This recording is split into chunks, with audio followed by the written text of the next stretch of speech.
ओम शांति। आज का गीता का श्लोक है पहले अध्याय का 43वां श्लोक, अध्याय फर्स्ट, श्लोक नंबर 43। श्लोक है दोषे एते कुलघ्नानां वर्ण संकर कारके उत्स्यादन्ते जाति धर्मा कुल धर्माश्च शाश्वतः। श्लोक दोबारा एक बार। दोषे एते कुलघ्नानां वर्ण संकर कारके उत्स्यादन्ते जाति धर्मा कुल धर्माश्च शाश्वतः। एक बार इसका संधि विच्छेद देखते हैं। संधि विच्छेद है दोषे एते है कुलघ्नानां वर्ण संकर कारके उत्स्यादन्ते जाति धर्माः कुल धर्मा च शाश्वतः।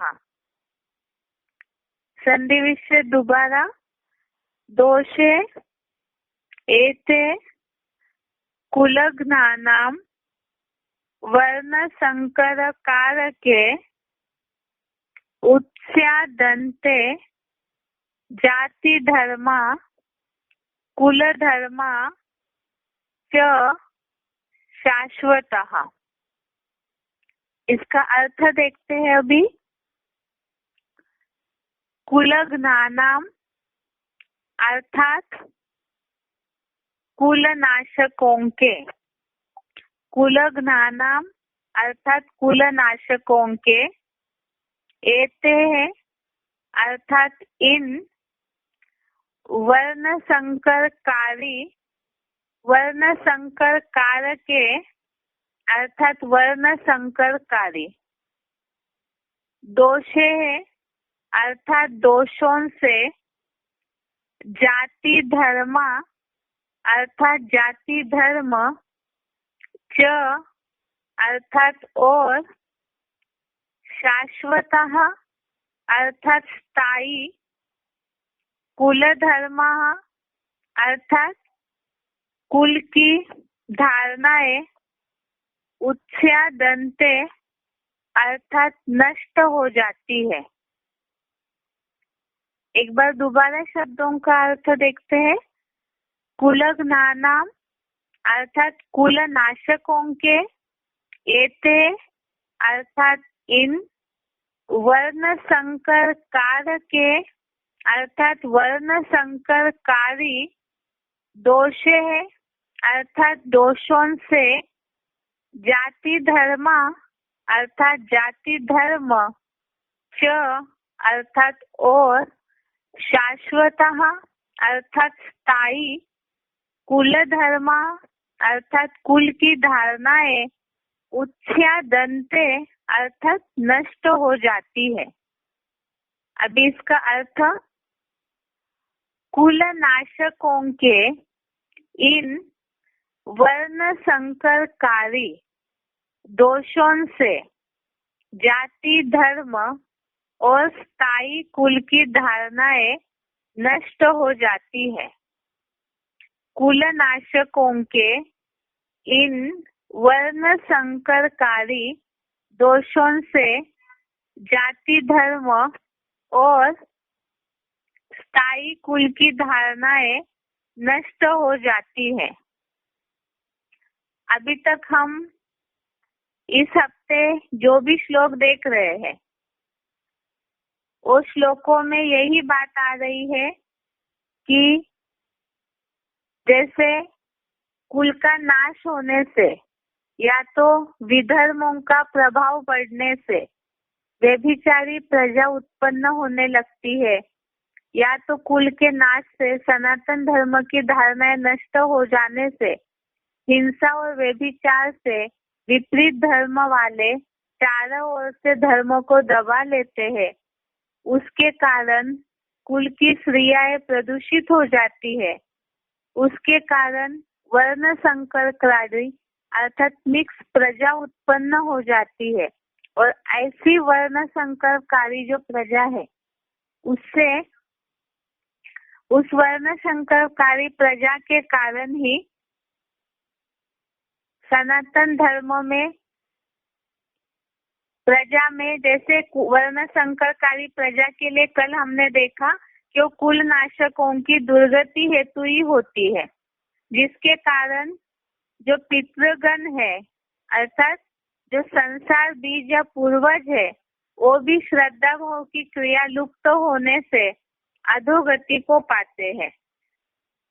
आज इसी के आगे की बात बताई कि कुल नाशकों के इन वर्ण संकरकारी दोषों से अर्थात सनातन धर्म के नष्ट होने के बाद धारणाएं ऐसे जो कुल नाशकों की वर्ण संकरकारी प्रजा निर्माण हुई है तो उनके दोषों के कारण उनमें जो कमी रह जाती है उसके कारण जाति धर्म और स्थायी कुल की धारणाएं नष्ट हो जाती है।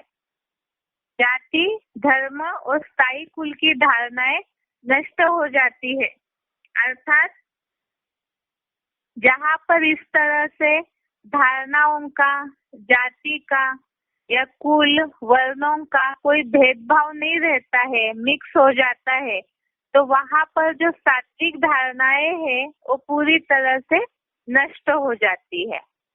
अभी इसका एक बार क्लैरिफिकेशन सहित अर्थ पढ़ते हैं।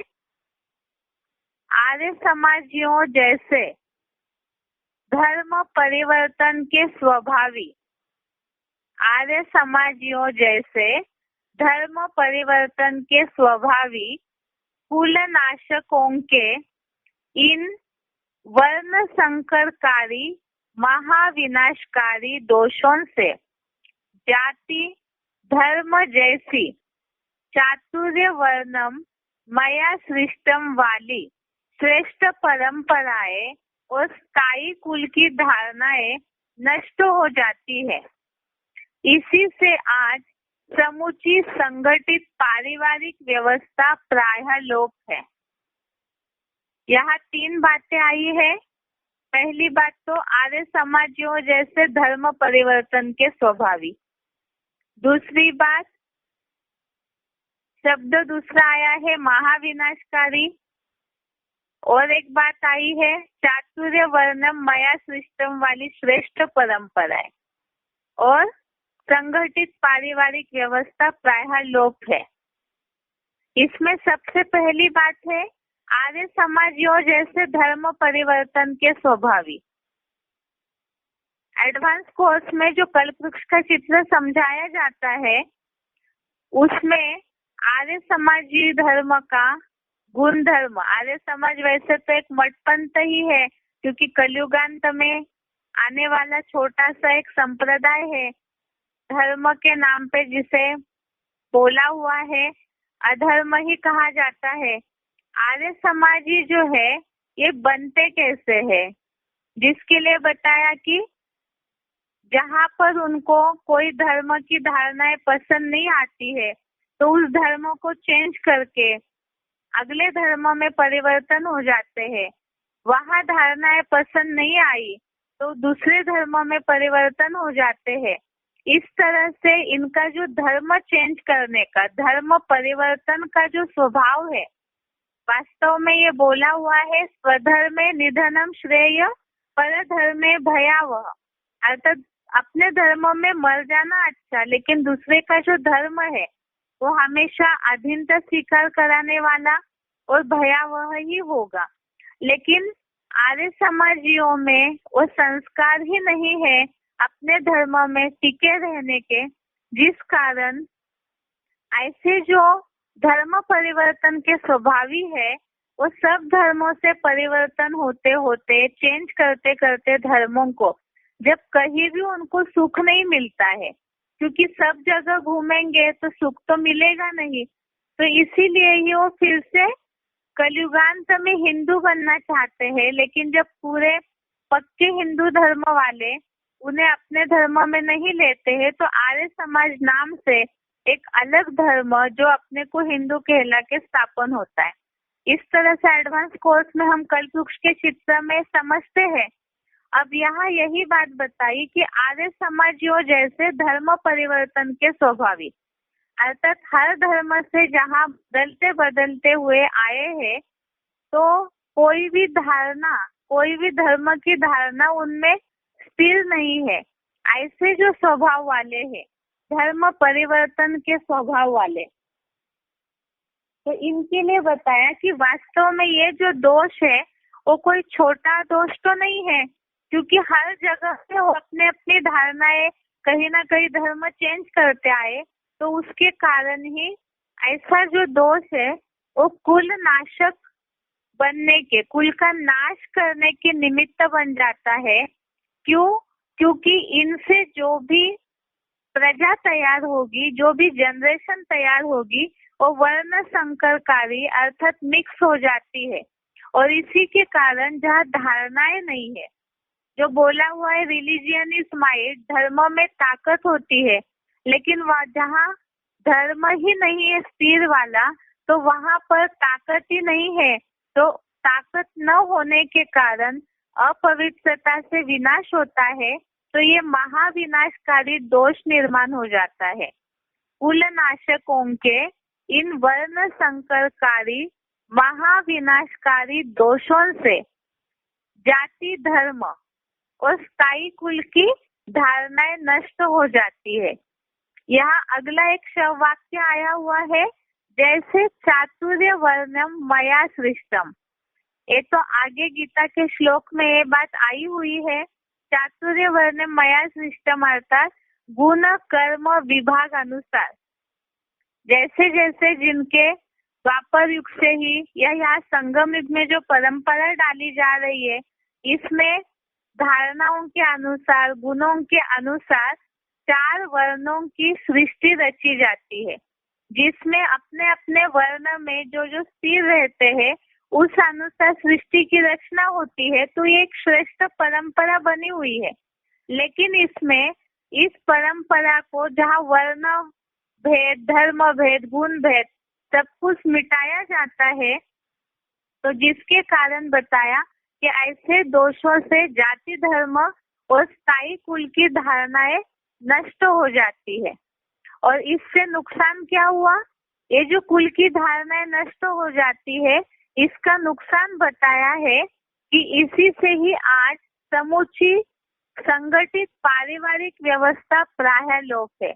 अर्थात सनातन धर्म की जो मूल धारणा है, एक ही चूल्हे पे कितने भी लोग हो तो भी परिवार कभी विघटित नहीं होता है सनातन धर्मवासियों का। लेकिन यहाँ जाति धर्म और स्थायी कुल की मूल धारणाएं पवित्रता से यूनिटी बनती है, पवित्रता से स्थापनाकारी की जो धारणा है वो सारी धारणाएं नष्ट हो जाती है, जिसके लिए बताया कि समुची संगठित पारिवारिक व्यवस्था प्राय लोप हो जाती है।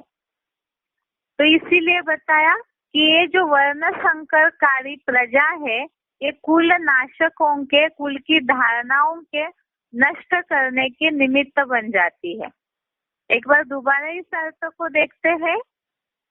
आर्य समाजियों जैसे धर्म परिवर्तन के स्वभावी कुल नाशकों के इन वर्ण संकरकारी महाविनाशकारी दोषों से जाति धर्म जैसी चातुर्य वर्णम मया सृष्टम वाली श्रेष्ठ परंपराएं और स्थायी कुल की धारणाएं नष्ट हो जाती है। इसी से आज समुची संगठित पारिवारिक व्यवस्था प्राय लोप है। अर्थात न कहीं वर्ण भेद रहा, न कहीं कुल भेद रहा, सब कुछ मिक्स हो गया। ऊंच नीच पने का कोई भाव नहीं रहा, तो धारणाएं मिक्स हो गई, धर्म में भी ताकत नहीं रही। तो जो पवित्रता के कारण धर्म में जो ताकत रहती है वो भी नहीं रही, जिसके कारण सब महाविनाश करने के निमित्त बन जाते हैं। एक बार इस श्लोक का अर्थ सुनते हैं और उच्चारण दोषैरेतै कुलस्नानां वर्णसंकरकारकैः उत्साद्यन्ते जातिधर्मा कुलधर्माश्च शाश्वता।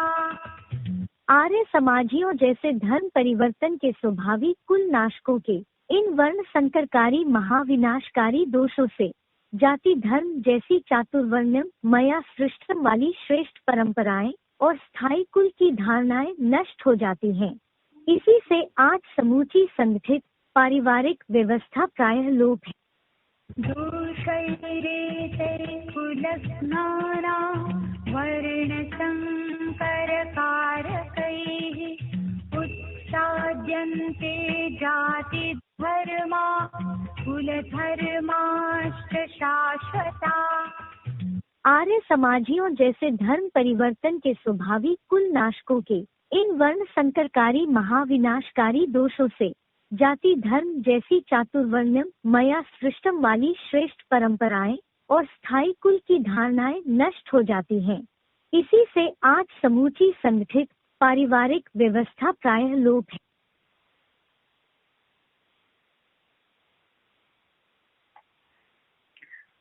ये आज का श्लोक है। अभी आगे बेसिक कोर्स का टॉपिक। बेसिक कोर्स में अभी तक हमारी बात चल रही थी, जैसे पिछले हफ्ते हमने देखा है और इस हफ्ते सात्विक बुद्धि के लिए जरूरी है कि हम निश्चयात्मक एक के द्वारा जो ज्ञान आता है, एक के द्वारा जो मत आता है, उसे समझे। इसके लिए हमने बहुत सारी बातें समझी कि एक के द्वारा जो मत आता है वो मनुष्य गुरु नहीं दे सकते हैं, तो ईश्वर ही है जो सात्विक बुद्धि का दाता है, सात्विक बुद्धि दे सकते हैं।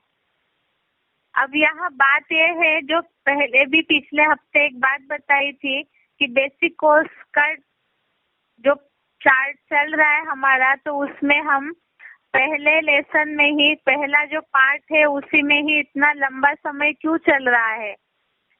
तो जैसे पहली बात है कि हर कोर्स में ही हमें शिव बाबा का परिचय देना आना चाहिए। तो यहाँ आत्मा के लेसन में ही हम जहाँ मन बुद्धि को समझते हुए आए हैं, मन और बुद्धि के साथ साथ ही बुद्धि का दाता कौन है उसका परिचय देना भी हमने इसी में सीख लिया। जैसे बताया कि सबकी बुद्धि तामसी हो चुकी है और तामसी बुद्धि होने के कारण सात्विक बुद्धि के लिए हमने निश्चयात्मक जो मत है वो एक से आता है उसे समझा।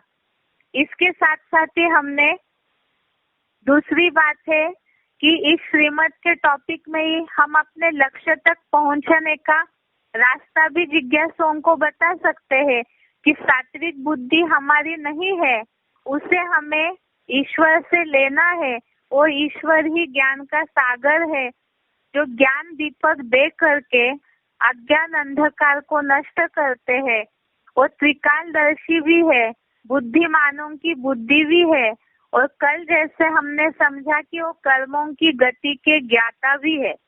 जिस कर्मों की गति को जानने में समझने में बड़े बड़े न्यायाधीश, विद्वान, ऋषि मुनि आदि साधु सन्यासी आदि भी चकरा गए हैं, लेकिन ईश्वर जो है वो कर्मों की गति के ज्ञाता है और वो इस कर्म की गति को हमें बता करके ही, क्योंकि अज्ञान अंधकार मनुष्यों में इसलिए फैला है क्योंकि कर्मों की गति को नहीं समझ रहे, तो वो कर्मों की गति हमें बताते हैं जिस कर्मों को समझ करके हमारी बुद्धि सात्विक हो सकती है।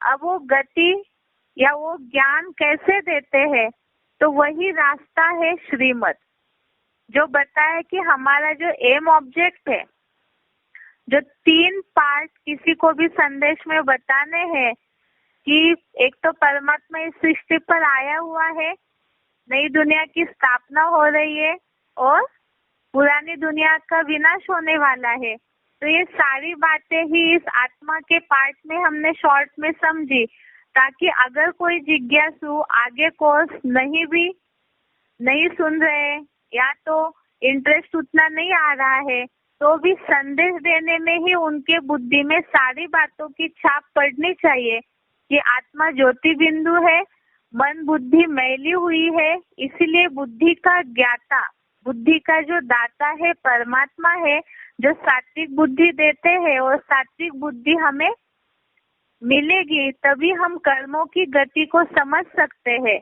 और एक कर्म करते करते ही कर्म हम सही कर रहे हैं उसका रास्ता हमें पता चलता है। श्रीमत, जिस श्रीमत के रास्ते पर चल के, श्रेष्ठ बुद्धि के रास्ते पर चल करके हम अपने एम ऑब्जेक्ट अर्थात स्वर्ग तक, जो बताया कि श्रीमत पे चलने का जो फायदा है, परम पद की प्राप्ति होती है, तो वो फायदा हमें हो जाएगा। तो इसी में ही सारी बातें पहले पार्ट में ही हमने समझ ली। शॉर्ट एक संदेश देने का एक परिचय भी इसी में आ जाता है। कल हमने समझा है कि कर्मों की गति को समझते ही श्रीमत पर चलने से क्या फायदे होते हैं। पहला फायदा हमने समझा था, सब मनोकामनाएं पूरी हो जाती है, जिसके लिए गीता के 15वें अध्याय के 20वें श्लोक में, अध्याय 15 श्लोक नंबर 20, इसमें बात आई थी सफल मनोरथ बन जाता है। उसके बाद हमने एक सिलेक्टेड पॉइंट भी समझा कल। सिलेक्टेड पॉइंट का नंबर 800, सिलेक्टेड पॉइंट का नंबर 800, जिसमें किस तरह मनोकामनाएं पूरी होती है वो बात हमने समझी। दूसरा, श्रीमत पे चलने का फायदा, सदा सलामत रहेंगे, ये आया है 14वें अध्याय के दूसरे श्लोक में, अध्याय 14 श्लोक नंबर 2। इसमें बात आई है कि ज्ञान का आश्रय लेकर मेरे समान गुणधर्म को प्राप्त हुए इस दुखी संसार में उत्पन्न नहीं होते और प्रलयांत अर्थात महाविनाश में भी व्यथित नहीं होते हैं, प्रायः जन्मों में सुखी रहते हैं। तो यहाँ आई बात सदा सलामत रहेंगे, तो इसी में ही विनाश के समय की बात आई कि महाविनाश के समय में भी व्यथित नहीं होते, प्रायः जन्मों में सुखी रहते हैं, जिसके लिए बताया है कि खुदा के बंदे कयामत के समय में भी मौज में रहेंगे, अर्थात जीवन मुक्ति जीवन में रहते हुए ही सुख शांति की प्राप्ति होगी, सेफ रहेंगे। इसके लिए हमने सिलेक्टेड पॉइंट सुना था, सच्ची गीता खंड का selected point number 12, selected point number 12। उसके अलावा जनरल पब्लिक सिलेक्टेड पॉइंट का number 41, general point selected number 41। इसमें एक पॉइंट हमने समझा था, सेफ्टी का साधन है बाप दादा की छत्र छाया में रहना, बाप दादा से कंबाइंड रहना, और छत्र छाया है श्रीमत। इसके बाद श्रीमत का अगला फायदा हमने समझा, दुख से मुक्त होंगे, अर्थात 9वें अध्याय का पहला श्लोक, अध्याय 9 श्लोक नंबर 1, दुख से मुक्त होंगे। इसके लिए श्लोक में बात आई है कि दैवी गुणों में दोष न देखने वाले तुझको योग रूपी विशेष ज्ञान विज्ञान सहित अत्यंत गुप्त इस ज्ञान को बताऊंगा, जिसको जानकर पाप या दुख से मुक्त हो जाएगा। जिसके लिए हमने सच्ची गीता खंड में आया हुआ एक अव्यक्तवाणी का पॉइंट समझा था। अव्यक्तवाणी डेट है 29/5/77, अव्यक्तवाणी की डेट है 29 मई 77। इसमें पॉइंट था, अगर श्रीमत पर कदम होगा तो कभी भी अपना मन असंतुष्ट नहीं होगा, मन में किसी प्रकार की हलचल नहीं होगी, नेचुरल खुशी रहेगी। इसके अलावा हमने कल और 2 सिलेक्टेड पॉइंट समझे थे। सिलेक्टेड पॉइंट का नंबर 95, सिलेक्टेड पॉइंट का नंबर 296, सिलेक्टेड पॉइंट नंबर 95 और 296। अगला श्रीमत का फायदा जो बताया कि श्रीमत रूपी रास्ते पर चलते चलते हम अपने लक्ष्य तक पहुंच जाएंगे, अर्थात परम पद देवत्व पद की प्राप्ति होगी। तो ये है इसका लक्ष्य और साथ में हमारी प्राप्ति भी, जिसके लिए हमने कल 14वें अध्याय का पहला श्लोक देखा था, अध्याय 14 श्लोक नंबर 1। इसमें हमने अर्थ समझा है, पुनः सब ज्ञानों से परम श्रेष्ठ परम ब्रह्म परमेश्वरी ज्ञान बताता हूँ, जिसे जानकर सब मुनिजन इस नरक से परम सिद्धि रूप विष्णु लोकीय वैकुंठ धाम गए थे। जिसके लिए हमने खंड का पॉइंट देखा था कल, तुम मेरी मत पर चलेंगे तो मैं तुमको स्वर्ग का मालिक बनाऊंगा। मुरली तारीख 7/4/73 सच्ची गीता खंड का ही पॉइंट है। मुरली डेट 7 अप्रैल 73। अगला पॉइंट एक देखा था 28/8/73 28 अगस्त 73। इसमें भी बोला है श्रीमत पर चलने से श्रेष्ठ से श्रेष्ठ मनुष्य अर्थात देवता बनेंगे।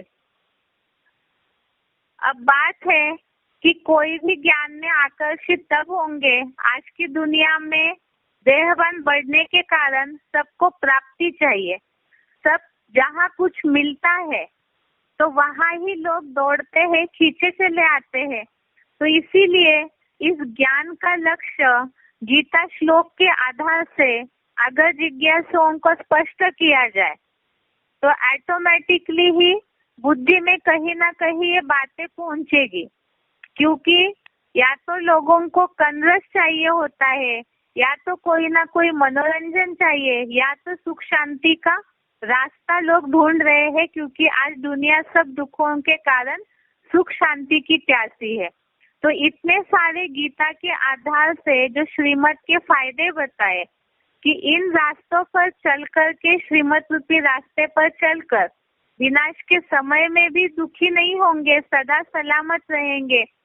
अर्थात दूसरी बात ये भी बताई कि 2500 वर्ष तक भी सुखी रहते हैं, परम पद देवत्व पद की प्राप्ति हो जाएगी।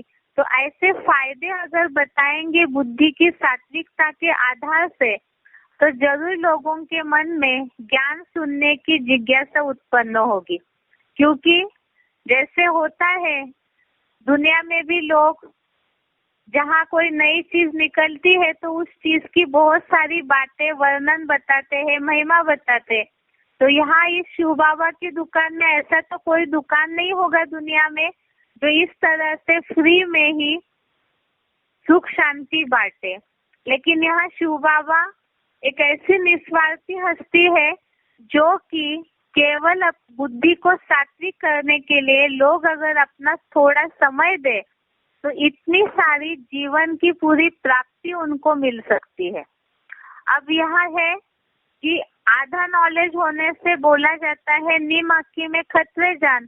श्रीमत पर चलना जरूरी है तो पूरा फायदा होगा, लेकिन ज्ञान को जैसे हमने पहले श्लोक के अर्थ में समझा, अगर गहराई से ज्ञान को समझा नहीं, मनन चिंतन किया नहीं,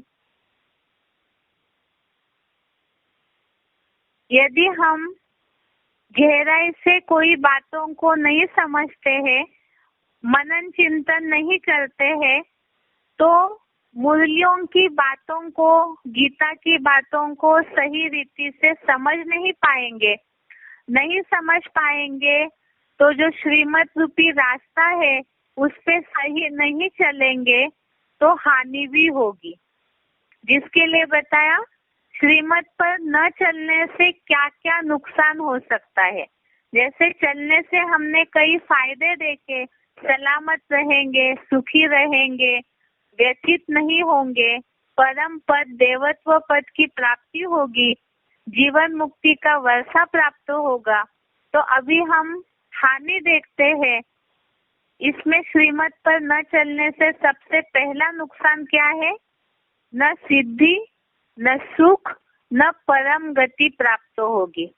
जैसे पहले हमने देखा सुखी रहेंगे, परम पद देवत्व पद की प्राप्ति होती है फायदे में, और न चलने से नुकसान है, न सिद्धि न सुख न परम गति प्राप्त होगी। अभी इसमें श्लोक देखते हैं, इसके लिए क्या श्लोक आया है गीता में, क्योंकि यहाँ तो भगवान अर्जुन को सारी बातें बता रहे हैं। 16वें अध्याय का 23वां श्लोक, अध्याय 16 श्लोक नंबर 23। श्लोक है,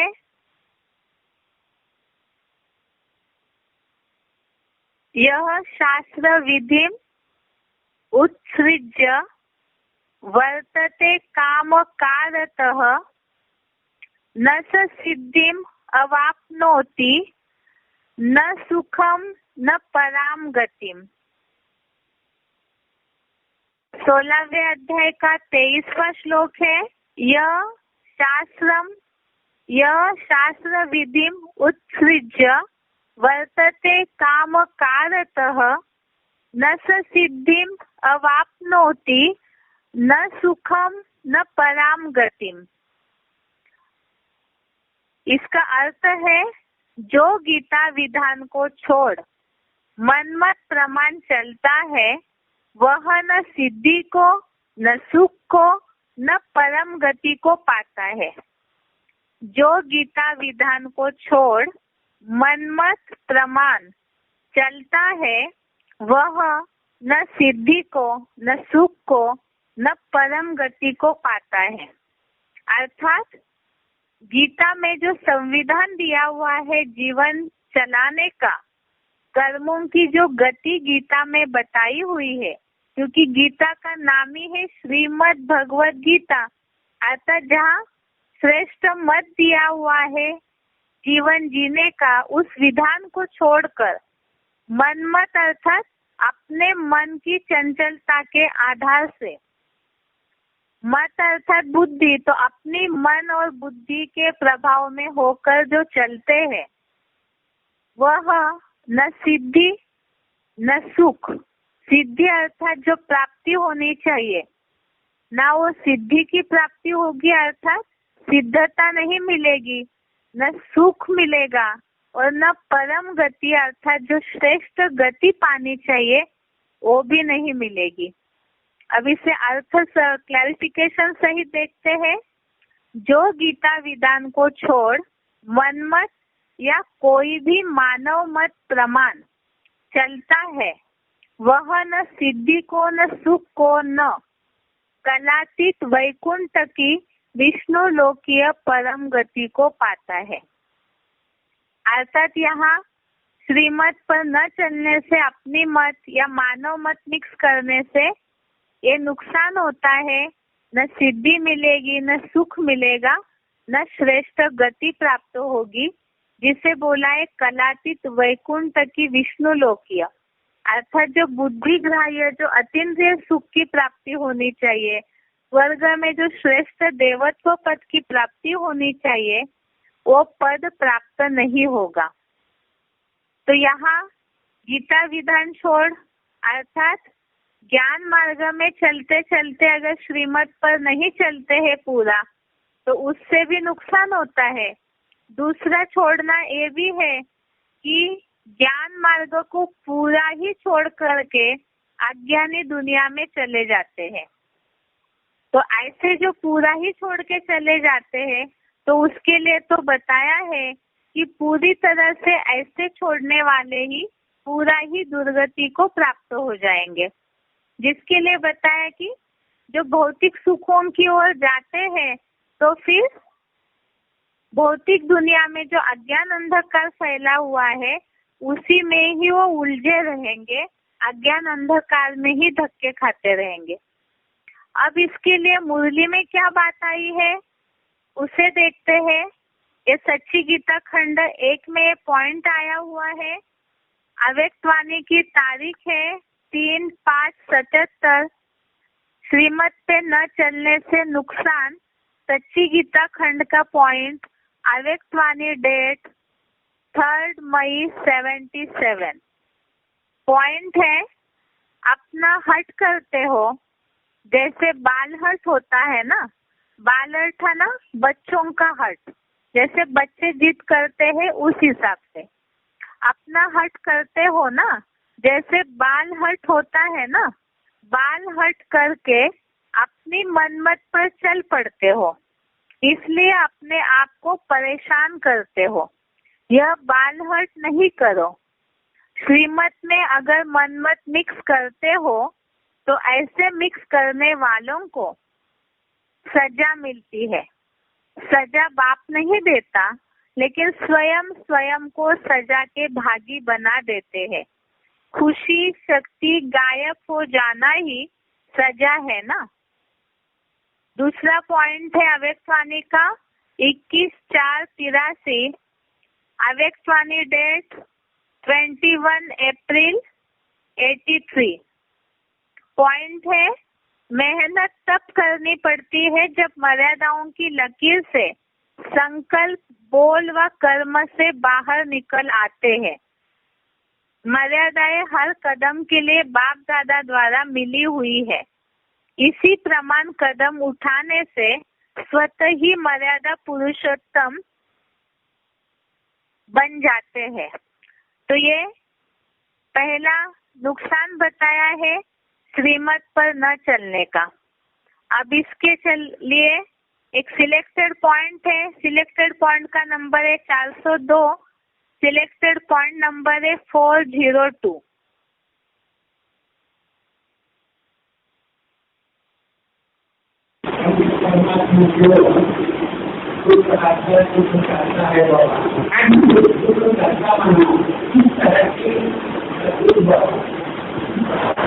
भगवान सुख करता है,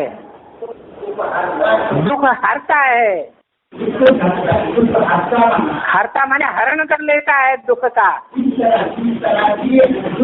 श्रीमत दे करके कि ऐसी मत पर तुम चलोगे तो तुमको यहाँ संगम युग में ही सुख मिलेगा। ये श्रीमत दे करके वो सुख करता है, और जो श्रीमत पर नहीं चलते हैं उनको दुख मिलता है। इसी संगम युग में दुख का अनुभव करते हैं। नहीं तो संगम युग है मौजों का युग। क्या अगर कोई लगातार श्रीमत पर चलता है तो उसके लिए दुख नजदीक नहीं आ सकता, उसकी आत्मा दुखी नहीं हो सकती। शरीर भले बीमार पड़ जाए लेकिन आत्मा में खुशी की लहर आती रहेगी, या दुख आएगा, खुशी की लहर आती रहेगी। तो भगवान की श्रीमत के आधार पर सुख, और श्रीमत का आधार न लेने पर दुख होता है। इसलिए कहा गया है कि वो सुख करता है और दुख हरता है। किसके लिए? जो श्रीमत पर चलते हैं उनका दुख हरता है, उनका सुख करता है। जो श्रीमत पर नहीं चलते उनको दुख महसूस होता है। बोला है श्रीमत पर न चलने वाले बीमार दुखी रोगी परेशान रहेंगे। मुरली में बोला। कौन रहेंगे? है परेशान दुखी रोगी कौन रहेंगे? श्रीमत पर न चलने वाले। जो श्रीमत पर चलने वाले पक्का श्रीमत पर चलेंगे, पक्का श्रीमत की हर बात को मानेंगे, वो दुखी नहीं हो सकते। जैसे प्रहलाद भगवान को मानता था या हिरण्यकश्यप भगवान को मानता था।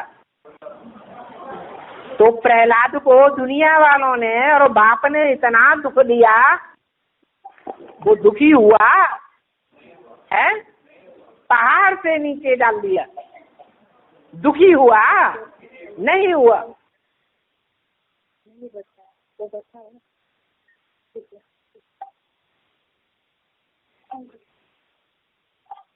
तो हमने अभी सिलेक्टेड पॉइंट देखा, जिसमें बाबा ने बताया है कि श्रीमत पर न चलने वाले दुखी परेशान होते रहेंगे, जिसमें हमने अभी श्लोक का अर्थ में समझा है, न सिद्धि न सुख न परम गति प्राप्त होगी। अभी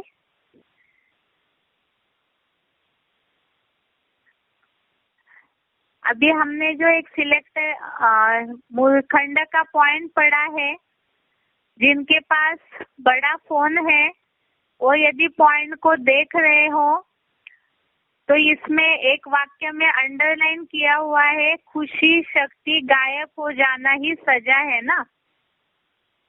ये जो बात है तो इसमें यहाँ बात आई, न सिद्धि न सुख न परम गति प्राप्त होगी। अर्थात जो श्लोक में बात आई हुई है, इसी को हमें अव्यक्तवाणी में भी ये बात मिली कि खुशी शक्ति गायब हो जाना ही सजा है। अगर श्रीमत पर कदम नहीं है या तो मनमत मिक्स करते हैं, बालहट करते हैं, तो खुशी शक्ति गायब हो जाना ही सजा है। अब सिलेक्टेड पॉइंट में भी हमने यही बात समझी कि श्रीमत पर नहीं चलेंगे तो दुखी होंगे, परेशान होंगे। अगला है श्रीमत पर न चलने से नुकसान। दूसरा बात है इसमें सर्वथा नष्ट होंगे। जो श्लोक में बात आई है सर्वथा नष्ट होंगे, इसके लिए श्लोक है 18वें अध्याय का 58 नंबर श्लोक, अध्याय 18 श्लोक नंबर 58। इसमें बात आई है श्रीमत पर न चलने से नुकसान सर्वथा नष्ट होंगे। श्लोक है, मत चित्तः सर्व दुर्गानि मत प्रसादात् तरिष्यसि अथ चेत्त्वम् अहंकारात् न श्रोष्यसि विनश्यसि। मच्चित्तः सर्व दुर्गानि मत प्रसादात् तरिष्यसि अथ चेत्त्वम् अहंकारात् न शोष्यसि विनश्यसि। अर्थ है, मेरी प्रसन्नता से सब विघ्न रूप दुर्गों या रुकावटों को पार करेगा, और यदि मेरे में चित्त मग्न हुआ तू अहंकार के कारण नहीं सुनेगा तो सर्वथा नष्ट हो जाएगा। मेरी प्रसन्नता से, दोबारा अर्थ देखिए, मेरी प्रसन्नता से सब विघ्न रूप दुर्गों रुकावटों को पार करेगा, और यदि मेरे में चित्त मग्न हुआ तू अहंकार के कारण नहीं सुनेगा तो सर्वथा नष्ट हो जाएगा। अब इसे एक बार क्लैरिफिकेशन से समझते हैं। मेरी प्रसन्नता से तन मन धन आदि के सब विघ्न रूप दुर्गों रुकावटों को पार करेगा, और यदि मेरे बिंदु रूप में हठ पूर्वक जबरियन चित्त मग्न हुआ तू अहंकार के कारण मेरी श्रेष्ठ मत भरी बातें नहीं सुनेगा तो तेरा विश्वनाथ का ऊंचा पद सर्वथा नष्ट हो जाएगा। तो यहाँ ये बात खास तो शिव बाबा ने, भगवान ने अर्जुन के लिए सबसे पहले गीता की बातें बताई है। इस हिसाब से इस अर्थ में ये बात आई है कि मेरे में चित्तमग्न हुआ तू अहंकार के कारण मेरी श्रेष्ठ मत भरी बातें नहीं सुनेगा तो तेरा विश्वनाथ का उच्च पद सर्वथा नष्ट हो जाएगा। तो इसी तरह से जो नंबरवार पुरुषार्थी अर्जुन है, तो ये बात उनके लिए भी है कि अगर श्रीमत पर नहीं चलते हैं, अहंकार के कारण मेरी श्रेष्ठ मत भरी बातें नहीं सुनेगा तो सर्वथा नष्ट हो जाएगा। ये बात नंबरवार पुरुषार्थी अर्जुनों के लिए भी है, जिसके लिए बताया ये श्लोक श्रीमत पर न चलने से सर्वथा नष्ट होंगे। अब इसके लिए खंड का मुरली में जो आया हुआ पॉइंट है उसे देखते हैं। ये शब्द ध्यान में रखिए, सर्वथा नष्ट होंगे। यही बात मुरली में भी आई है। सच्ची गीता खंड से ही पॉइंट लिया है। मुरली तारीख है 25/1/73। मुरली डेट है 25 जनवरी 73। पॉइंट है, अब मेरी श्रीमत पर चलो, अपनी आसुरी मत बंद कर दो। अपनी मत पर चला गोया वह दुर्गति को पाने का पुरुषार्थ करते हैं, आखिर अधोगति को पा लेते हैं। श्लोक में बात आई है सर्वथा नष्ट होंगे, यहाँ मुरली में बात आई है आखिर अधोगति अर्थात नीचे गति को पा लेते हैं, अर्थात दुर्गति को पा लेते हैं। दोबारा एक बार पॉइंट देखिए, अब मेरी श्रीमत पर चलो, अपनी आसुरी मत बंद कर दो। अपनी मत पर चला गोया वह दुर्गति को पाने का पुरुषार्थ करते हैं, आखिर अधोगति को पा लेते हैं। ऐसे ही दूसरा पॉइंट है मुरली तारीख है 28/8/73। मुरली डेट है 28 अगस्त 73। इसमें बताया है, पॉइंट है एक ही श्रीमत पर चलना है। अपनी मत पर चला तो यह मरा। यह मरा अर्थात अनिश्चय बुद्धि हो जाएंगे, दुर्गति हो जाएगी, नुकसान हो जाएगा। अब इसके लिए शिव बाबा ने मुरली में क्या बताया है देखते हैं। Selected point number 130, selected point number है 130।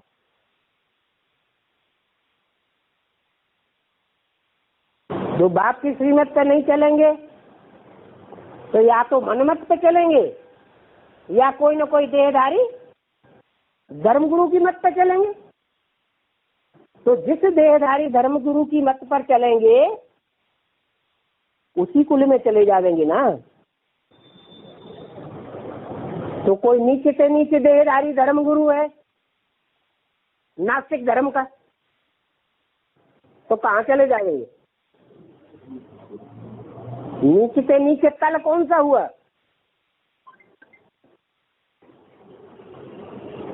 उससे ज्यादा नीचा तो और कोई होता ही नहीं। जानवर जैसा व्यवहार करने वाले होते हैं। जैसे जानवरों को कोई माँ नहीं होती, बहन नहीं होती, बेटी नहीं होती, कोई संबंध का अनुभव नहीं होता, ऐसी जिंदगी बन पड़ती है। तो कहाँ चले गए? रसातल में चले गए।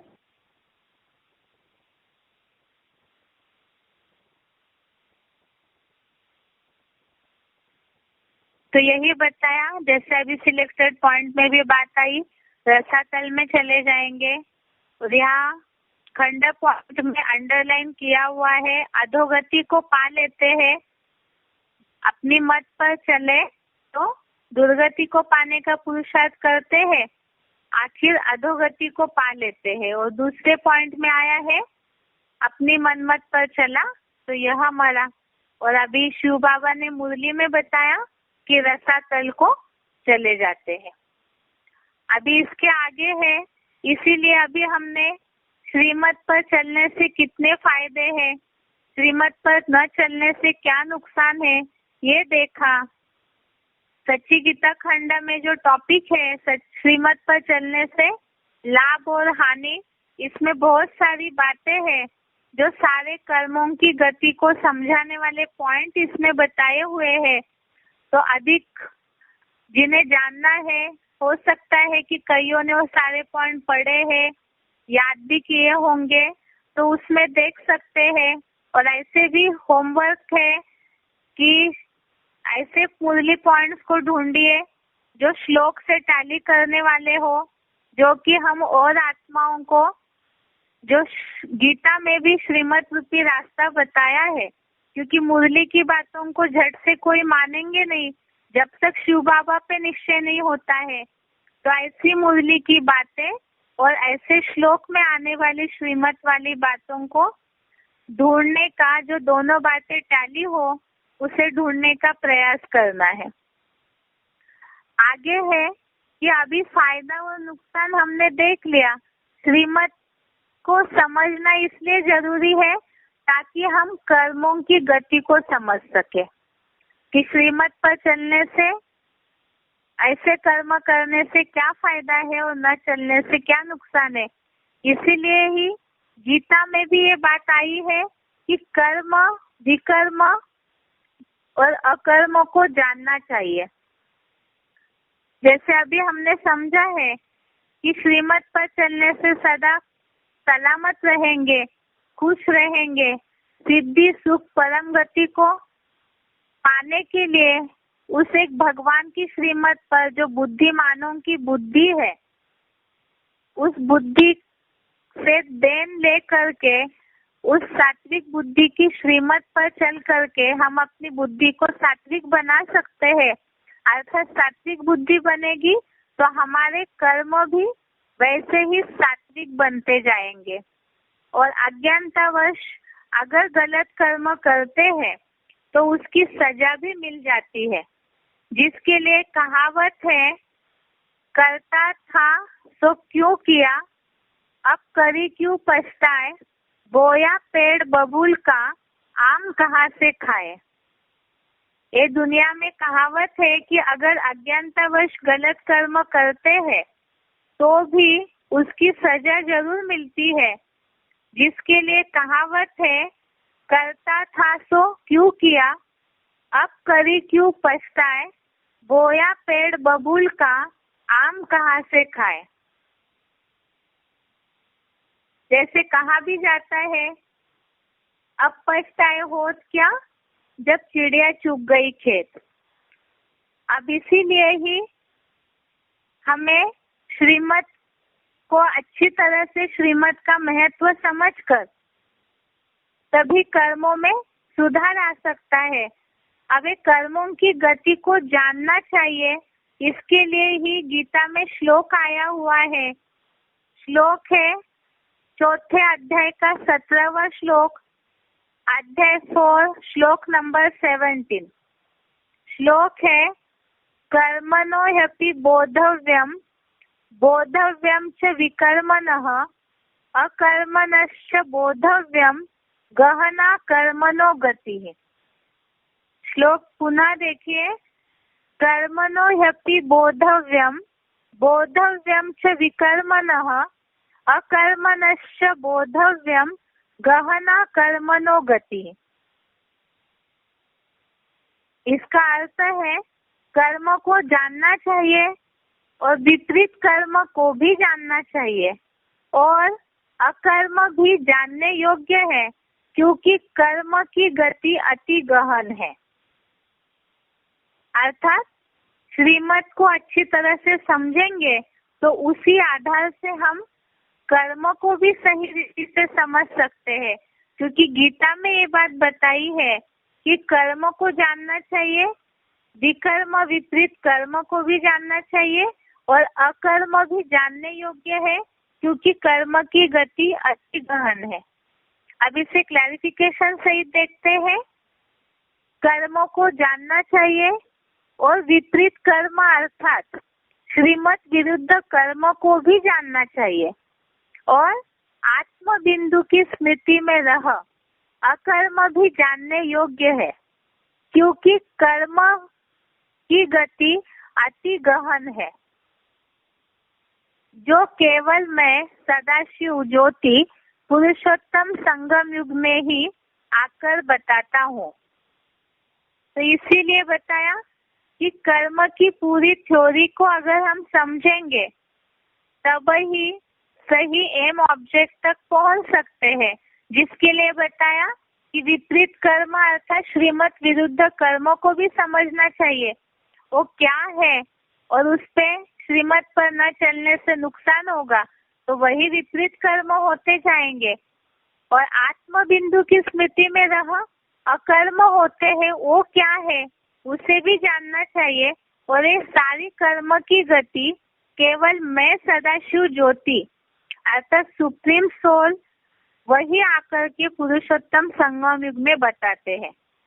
अब ये सारा जानना क्यों चाहिए? तो मुरली में भी शिव बाबा इस बात को बताते हैं, राम को भी जानना चाहिए और रावण को भी जानना चाहिए। इसलिए क्योंकि रावण को जानने से रावण की जो बुराइयां है, रावण के जो गलत कर्म है उससे हम बच सके। अज्ञानता के कारण गलत कर्म होते हैं तो बुरे कर्म होते हैं और सारे रावण के कर्म है। अगर उसका ज्ञान न हो तो फिर गलत कर्म करते जाएंगे और पाप भी बनता जाएगा। इसीलिए रावण के कर्मों को श्रीमत के विरुद्ध विकर्म को समझेंगे तभी हम श्रीमत रूपी रास्ते पर राम के जो रास्ता है, श्रीमत रूपी जो रास्ता है उस पे चल के सुख को, सिद्धि को, परम गति को पा सकते हैं और साथ साथ सुखी जीवन की अनुभूति कर सकते हैं, अपने एम ऑब्जेक्ट तक भी पहुंच सकते हैं। अब इसके लिए बाबा ने मुरली में क्या बताया है देख। सिलेक्टेड पॉइंट का नंबर है 305, सिलेक्टेड पॉइंट का नंबर है 305। अभी तुम बच्चों को कर्म अकर्म विकर्म की गति समझाइए।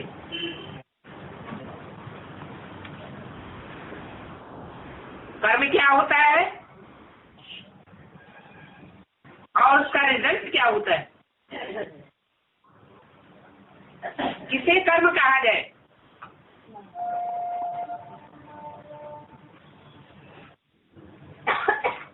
याद में जो कर्म किए जाते हैं वो तो अकर्म हो जाते।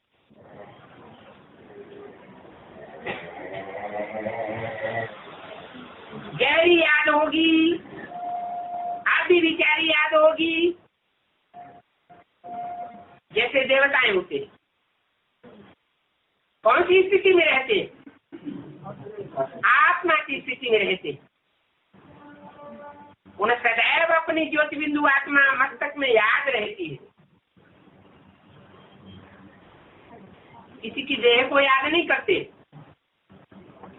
अपनी देह को भी याद नहीं करते, तो उनके कर्म क्या बन जाते हैं? अकर्म बन जाते। इस बात की प्रैक्टिस बाप तुम बच्चों को यहाँ कराते। और जो कर्म श्रीमत युक्त किए जाते हैं वो कर्म सुकर्म बनते हैं। उन्हें कर्म कहते हैं या सुकर्म कहते हैं। और जो श्रीमत युक्त कर्म नहीं किए जाते हैं, मनमत पर किए जाते हैं या मनुष्यों की मत पर जो कर्म किए जाते हैं वो साफ विकर्म बनता है। उन्हें कहेंगे विपरीत कर्म। जो ईश्वरीय रीति रस्म रिवाज है उसके अनुसार कर्म नहीं किया, इसलिए विकर्म बन गया, पाप कर्म बन गया।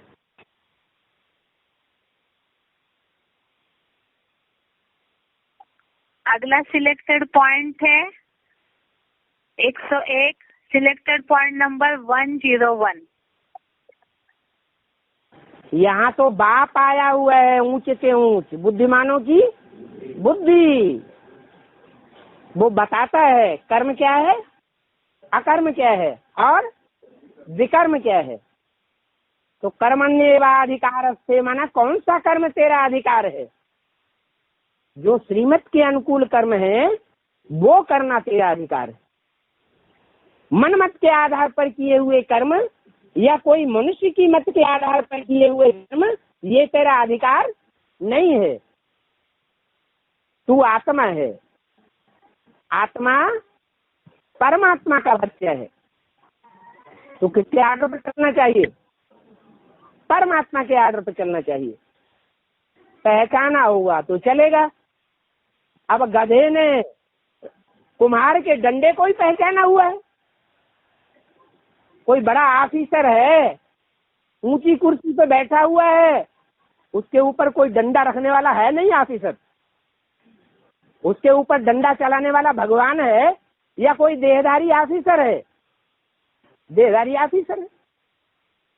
इसलिए कर्मण्येवाधिकारस्ते, इसका मतलब ये नहीं है कि कोई भी कर्म सुबह से शाम तक हम करते रहें तो कर्मण्येवाधिकारस्ते हो गया। कर्म करना ही हमारा धर्म है।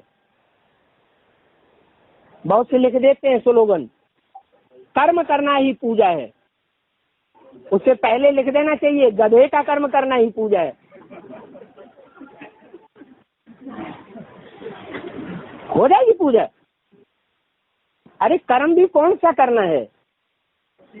ऊंच से ऊंच बाप ने आकर के जो कर्म सिखाया है गीता में, वो कर्म हमको करना है।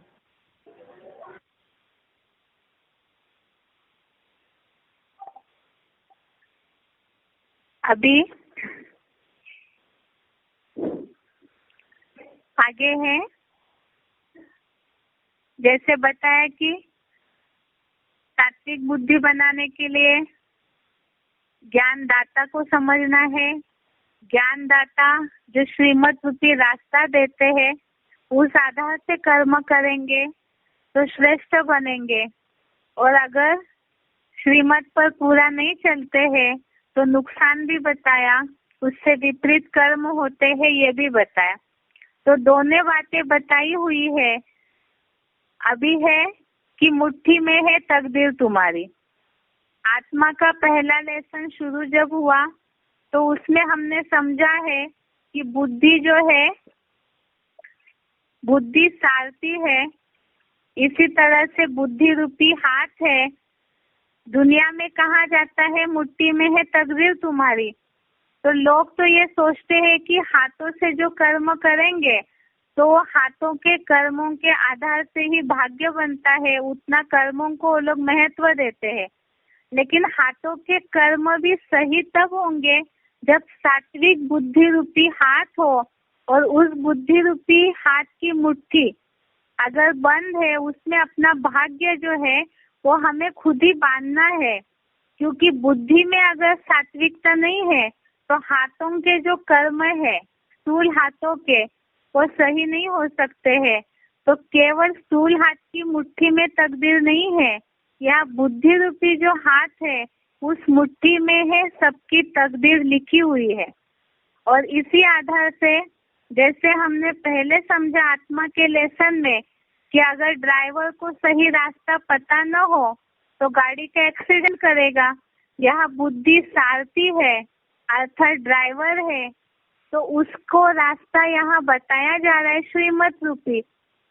उस रास्ते पर अगर चलते जा रही है बुद्धि तो सही लक्ष्य तक पहुंचेगी, और अगर नहीं चलती है तो कहीं ना कहीं एक्सीडेंट होते रहेंगे। जो भाग्य बनना चाहिए वो नहीं बन सकता है, जिसके लिए बोला है कि हम अपने लिए ही सुखमय सृष्टि या दुखमय सृष्टि का निर्माण करना, ये हमारे अपने हाथ में है।